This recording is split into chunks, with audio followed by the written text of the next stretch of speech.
இப்போ நான் வந்து இப்படி இந்த கோலம் வந்து 2 இழையில் எப்படி போடுறது அப்படின்னு நிறைய பேர் கேட்டிருந்தீங்க. அது வந்து நான் சொல்கிறேன். 5 விரல்லையும் இப்படி மாவு எடுத்துக்கலாம். இதை பாருங்கள், கோல மாவு இருக்குன்னா இப்படி 5 விரல்லையும் இப்படி எடுத்துக்கலாம். இதை பாருங்கள், 5 விரல்லையும் எடுத்து இப்படி விடும்போது இந்த மாதிரி விட்டுக்கலாம். இப்படி பட்டையாக இருக்கும். இப்படி 3 விரல்லையும் எடுத்துக்கலாம். இந்த பாருங்கள், 3 விரலில் எடுத்து இப்படி போட்டோம்னா 2 கோடு வருது பாருங்கள். 5 விரலில் போட்டது, இது 3 விரலில் போட்டது. எனக்கெலாம் வந்து யாரும் சொல்லி கொடுத்ததே இல்லை. போடுறதை பார்த்து அப்படியே நான் கற்றுண்டது தான் இதெல்லாம். இந்த 3 விரலில் எடுத்து மாவு இப்படி போடும்போதே வந்துடுது பாருங்கள்.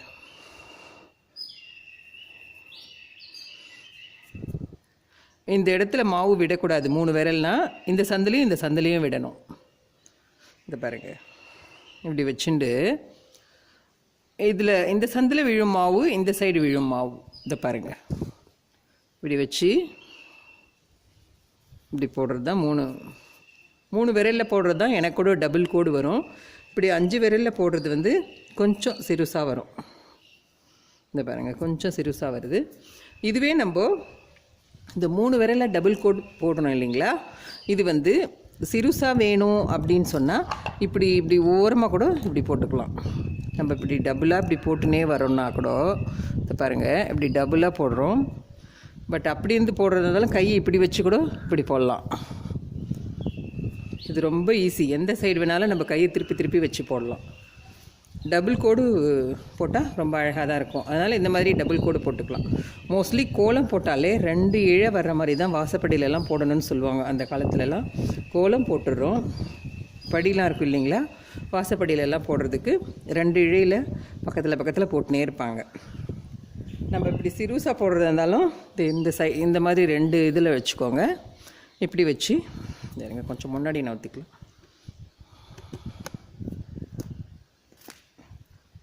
சிறுசாக போடுறதா இருந்தால் இந்த மாதிரி வச்சுக்கோங்க. கையை இப்படி வச்சு இந்த மாதிரி போட்டுக்கலாம். இதில் வந்து அரிசி மாவு கலந்தால் தான் இந்த மாதிரி அழகாக வரும். நான் வந்து அரிசி மாவு கலந்து வச்சுருக்கேன். இதை பாருங்க, இது போலவும் போடலாம். இந்த சிறுசாக போடுறதுலையே டபுளாக போடலாம், ரொம்ப அழகாக இருக்கும். இதை பாருங்கள், ரொம்ப சிறுசாக போட்டுட்டு இதையே டபுள் கோடாக போட்டுக்கலாம். இது பாருங்கள், இந்த மாதிரி டபுள் கோடு போட்டுக்கலாம். எந்த சைடு எப்படி போட்டால் அழகாக இருக்குமோ அந்த மாதிரி டபுள் கோடும் போட்டுக்கலாம். இந்த இதுலேயே கூட இப்படி பட்டையாகவும் போடலாம். இந்த பாருங்கள், இந்த மாதிரியும் இழுக்கலாம் பட்டையாக. பாரு, இந்த மாதிரி வருது பாருங்கள். இந்த சிறுசாக போடுறதுல கூட இப்படி திக்காக போடலாம். இது பாருங்கள், அது ஒரு திக்காக இருக்குது. நிறைய பேர் கேட்டிருந்தீங்க 2 இழையில் எப்படி போடுறது அப்படின்னு. அதுக்காக தான் நான் இது போட்டு காட்டினேன். எனக்கு வந்து இந்த 3 விரலில் போடுற 2 இழை தான் ரொம்ப நல்லா வரும். இது பாருங்கள், 3 விரலில் போடுற 2 இழை வந்து ரொம்ப நல்லா வருது. 5 விரல்லையும் இப்படி போடலாம். 5 விரலில் போடும்போது இந்த சைடு கோலமாவை விடணும், இந்த சைடு கோலமாவை விடணும். இந்த நடுவில் இந்த இது பண்ணிவிட்டு இப்படி விட்டுக்கணும். இந்த மாதிரி விடுறது தான் 5 விரலில் போடுறது. நீங்களும் இதே மாதிரி ட்ரை பண்ணி பாருங்கள். ட்ரை பண்ணி பார்த்துட்டு சொல்லுங்கள். அடுத்த வீடியோவில் நான் வேறு சொல்லித்தரேன்.